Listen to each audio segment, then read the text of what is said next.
নমস্কার, আমি শ্রী ব্যাসদেব শঙ্করাচার্য। আমাদের চ্যানেলে আপনাদের সকলকে স্বাগত। চ্যানেলটিকে ইতিমধ্যে বহু মানুষ সাবস্ক্রাইব করেছে, বহু দর্শক প্রতিদিন নিয়মিত দেখছে, কিন্তু তাদের মধ্যে কি আপনি পড়েন? যদি আপনি তাদের মধ্যে না পড়েন তাহলে অবশ্যই চ্যানেলটিকে সাবস্ক্রাইব করুন। এই চ্যানেলটির মাধ্যমে আপনার জীবনটাকে আপনি বদলে দিতে পারবেন। গ্রহগত যে সমস্যাগুলো রয়েছে তার সমাধান কিন্তু এই চ্যানেলের মাধ্যমে খুঁজে পাবেন। আর প্রতিটা নিয়ত বিভিন্ন ধরনের ভিডিও পেতে বা বিভিন্ন ধরনের অনুষ্ঠান পেতে বা বিভিন্ন ধরনের আলোচনা পেতে এই চ্যানেলটি থেকে তার জন্য বেল আইকনটি প্রেস করতে একদম ভুলবেন না। অনুষ্ঠান প্রথম থেকে শেষ পর্যন্ত দেখুন। অনুষ্ঠান দেখার পরে যদি ভালো লাগে তাহলে লাইক এবং শেয়ার করতে একদম ভুলবেন না। আর যদি না ভালো লাগে তাহলে কমেন্টসে সমস্যার কথা লিখতেও ভুলবেন না। অর্থাৎ ভালো মন্দ নিয়েই কিন্তু আলোচনা। যত ভালো লাগবে তত আমার অগ্রগতি বৃদ্ধি পাবে, আর যত আপনাদের খারাপ লাগবে তত নিজেকে শুধরে নেওয়ার চেষ্টা আমি অবশ্যই করব। শুরু করছি 1426 ধনুরাশি কেমন যাবে। এই বছরটা ধনুরাশির প্রয়োজন হলুদ রঙের উপরে থাকা, অর্থাৎ হলুদ বস্ত্র, হলুদ ধাগা বা হলুদ সুতো ডানাতে বাঁধা, বা হলুদ বেডশিট থেকে শুরু করে পর্দা পর্যন্ত, রুমাল থেকে শুরু করে গেঞ্জি পর্যন্ত, কাপড় থেকে শুরু করে সালোয়ার পর্যন্ত। খাবারের তালিকাতে হলুদ রাখাটাও দরকার। আপনি ভাবছেন আরে বাবা খাবারের তালিকায় হলুদ মানে? হলুদ ডাল, মুগের ডাল, মটর ডাল, ছোলার ডাল। হলুদ ফল, বিভিন্ন রকমের ফল আছে হলুদ রঙের, সেটা কলা হতে পারে, যদিও চোখলাটা হলুদ ভেতরটা সাদা, তথাপি হলুদের প্রথম রংটা তো হলুদ, সেটা লেবু হতে পারে।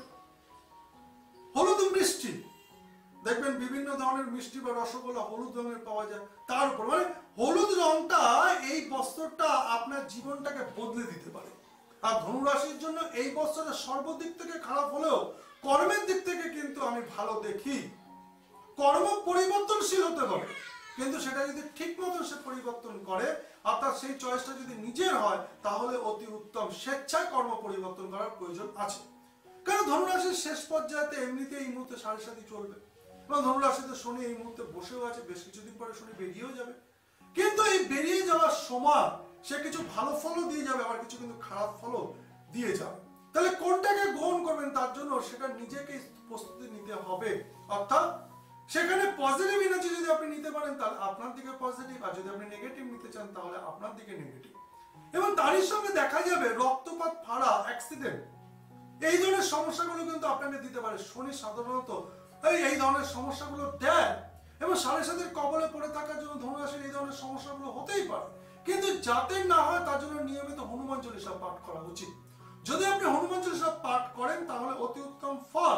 এবং যতই আপনার জীবনেতে শনি অশুভ প্রভাব ফেলুক না কেন, বৃহস্পতি কিন্তু আপনাকে অগ্রগতি দেবেই, এবং বৃহস্পতি আপনাকে এমন একটা জায়গাতে নিয়ে যাবে যে যত সমস্যাই আসুক না কেন সমাধান করে আপনার জায়গায় কিন্তু আপনাকে পৌঁছে দেবে। তাহলে কি চাইছেন আপনি? পজিটিভ থাকতে, যদি পজিটিভ থাকেন তাহলে পরে যথেষ্ট করে শুভ ফল, নচেত কিন্তু সমস্যা বাড়বে কি কমবে না।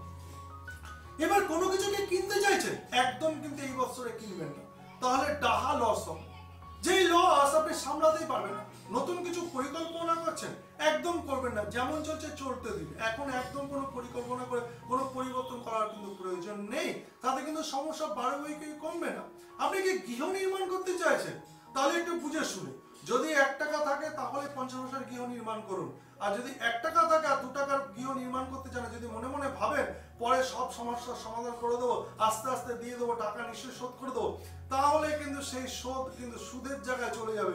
শোধ কিন্তু আর হবে না, আসলে কিন্তু গুটিয়ে নষ্ট হয়ে যাবে। তাহলে কোনটা করবেন সেটার উপর নির্ভর করছে। নতুন কোনো পরিকল্পনা করার আগে 100 বার জ্যোতিষীর কাছে পরামর্শ নিন, যেটাকে করব কি করব না। যদি করতে বলেন তাহলেই করুন, নচেত কিন্তু না। তারপরও নিজের মন কি বলছে, মনের কথা অবশ্যই শুনুন। এরই সঙ্গে দেখা যাচ্ছে যারা কৃষিজীবী বা চাষবাস করেন তাদের জন্য একটু কিন্তু একটা সমস্যা আছে।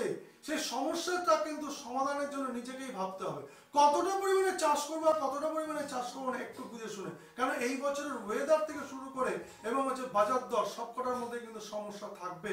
আর সেই ওয়েদারটাকে যদি পরখ না করতে পারেন আর বাজার দরটাকে যদি বুঝতে না পারেন তাহলে চাষবাসের ক্ষেত্রে কিন্তু সমস্যা আসার সম্ভাবনা আছে, একটু বুঝে শুনে। এবার দেখা যাচ্ছে কোনো কারখানায় চাকরি করে, বহু মানুষই আছে কারখানায় চাকরি করে, কারখানার অবস্থা কিন্তু ভালো নয় এবং ভালো থাকবেও না, একটু বুঝে শুনে, নচেত কিন্তু আর্থিক অবস্থা খারাপ দেখা দিতে পারে। বহু মানুষের আছে এই বছরের ক্ষেত্রে, ধনুরাশি যাদের রয়েছে এই বছরে 1426-এর ক্ষেত্রে পদোন্নতি হওয়ার সম্ভাবনা আছে, কিন্তু সাবধান, শত্রু কিন্তু আপনার পাশেই বসে আছে। রাজনীতির কারণেই হোক আর পারিপার্শ্বিক পরিস্থিতির পরিপ্রেক্ষিতে পদোন্নতি হওয়ার সম্ভাবনা কিন্তু আটকে যেতে পারে। তাই নিজের মনের কথাটা কিন্তু পাশের ব্যক্তিও না জানতে পারে, যদি জানতে পেরে যায় তাহলে কিন্তু তৃতীয় ব্যক্তি ব্যাঘাত ঘটাতে পারে। ছাত্রছাত্রীদের জন্য আশানুরূপ রেজাল্ট হওয়া নিয়ে কিন্তু একটু সমস্যা রয়েছে। তাই আশানুরূপ রেজাল্ট হওয়ার জন্য নিয়মিত যদি নীল সরস্বতী পুজো করা যায়, ওম ঐং শ্রী শ্রী নীল সরস্বতী নম, ওম ঐং শ্রী শ্রী নীল সরস্বতী তাং তারা নম, এই মন্ত্র যদি জপ করতে পারেন তাহলে কিন্তু অতি উত্তম ফল পাওয়ার সম্ভাবনা রয়েছে ছাত্রছাত্রীদের জন্য। যারা মনে করছেন বাইরে গিয়ে পড়াশোনা করবেন তাদের জন্য কিন্তু এক পায়ে খাড়া হওয়া উচিত। অর্থাৎ শনি সাধারণত মানুষকে গৃহ ছাড়া করে, আর পড়াশোনার জন্য যদি কোনো কারণবশত মাধ্যমিক পরে, উচ্চ মাধ্যমিক পরে হোক, গ্র্যাজুয়েশনের পরেই হোক, আপনি যদি বাইরে যাওয়ার সুযোগ পান তাহলে পরে অবশ্যই চেষ্টা করুন। যারা মনে করছেন যে এমন পড়াশোনা করছেন যে যেই চাকরি প্রাইভেট কোম্পানিতে চাকরি করতে হবে বা প্রাইভেট কোম্পানির জব ছাড়া কোনো জব হওয়ার সম্ভাবনা নেই, তারা একটু পারলে পরে পাসপোর্ট করে নিন। ধনুরাশি জাতক জাতিকাদের বলছি, তারা পাসপোর্ট করে নিন, তাদের কিন্তু বাইরে যাওয়ার একটা সুবর্ণ সুযোগ রয়েছে, সেখানে কিন্তু উন্নতি হওয়ার সম্ভাবনা রয়েছে।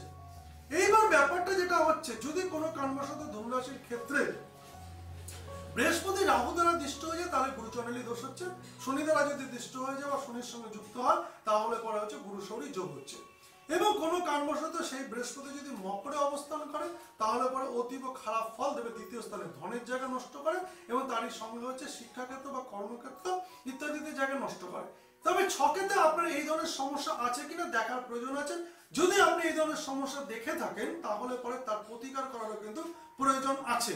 এবার আসি যার সময় কিছু টোটকা, যেমন বৃহস্পতির জাতক জাতিকাদের উচিত প্রতি বৃহস্পতিবারেতে মাছের ঝোল এবং ভাত খাওয়া, বা যাদের ধনুরাশির অধিপতি যারা গ্রহ হচ্ছে বৃহস্পতি এবং তাদেরকে আমরা সাধারণত বৃহস্পতি জাতক জাতিকা বলে থাকি, যদি মাছের ঝোল ভাত খেতে পারেন তাহলে কিন্তু অতি উত্তম ফল পাবে। যদি হিন্দু সনাতন শাস্ত্রে দেখেন বেশ কিছু বাড়ির ক্ষেত্রে দেখবেন দেখা যায় তারা যে বৃহস্পতি লক্ষ্মীকে, বাড়ির গৃহবধূকে লক্ষ্মী বলা হয় এবং কোজাগরী লক্ষ্মী পুজো যখন হয় তখন বাড়িতে দেখা যায় জোড়া ইলিশ, জোড়া পুঁটি বা জোড়া যে কোনো মাছ তারা আনেন। তাহলে এখানে দেখা যাচ্ছে এই মাছ ভাত কিন্তু আপনার জীবনের একটা সাকসেসের জায়গা এনে দিতে পারে। এবং তারই সঙ্গে কলা গাছ যদি আপনি পুজো করতে পারেন, অতি উত্তম ফল পাবেন। কলা গাছে তেল সিঁদুর হলুদ দিয়ে টিকা পরিয়ে গোড়াতে যদি জল এবং বাতাসা আপনি দিতে পারেন তাহলে অতি উত্তম ফল পাবেন। আর যারা মুসলিম ভাইরা রয়েছেন তারাও কিন্তু একইভাবে আপনারা কলা গাছকে পুজো করতে পারেন, আপনাদের ভাষায় যেটা আপনারা বলেন সেখানে সেই ভাষাতে, কিন্তু এখানে তেল সিঁদুর হলুদ দেওয়ার কোনো প্রয়োজন নেই।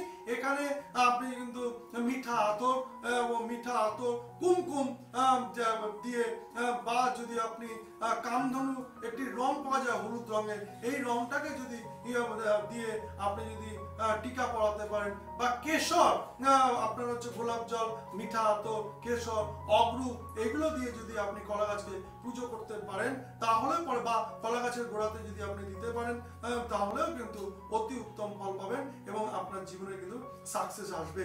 যে সকল সমস্যাগুলোর কথা বললাম এই সকল সমস্যাগুলোর হাত থেকে বাঁচার জন্য আপনি পোকরাজ করতে পারেন, আপনি টোপাজ করতে পারেন, আপনি বৃহস্পতির যন্ত্রম করতে পারেন, আপনি হচ্ছে ব্রহ্মযন্ত্রম করতে পারেন।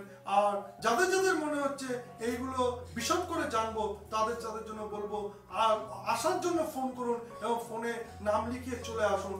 কেবলমাত্র ফোনেতে জানবেন এই ধরনের কারণের পরিপ্রেক্ষিতে কিন্তু ফোন করে অযথা সময় নষ্ট করা কিন্তু আমি মনে করি না প্রয়োজন আছে। আশা করি অনুষ্ঠান ভালো লেগেছে। যদি ভালো লেগে থাকে তাহলে লাইক এবং শেয়ার করতে একদম ভুলবেন না। অনুষ্ঠান থেকে বিদায় নিচ্ছি, আবার দেখা হবে অন্য কোনো গ্রহপীড়িত সমস্যার সমাধানের নিয়ে এই চ্যানেলেতে। ততক্ষণ বিদায় নিচ্ছি।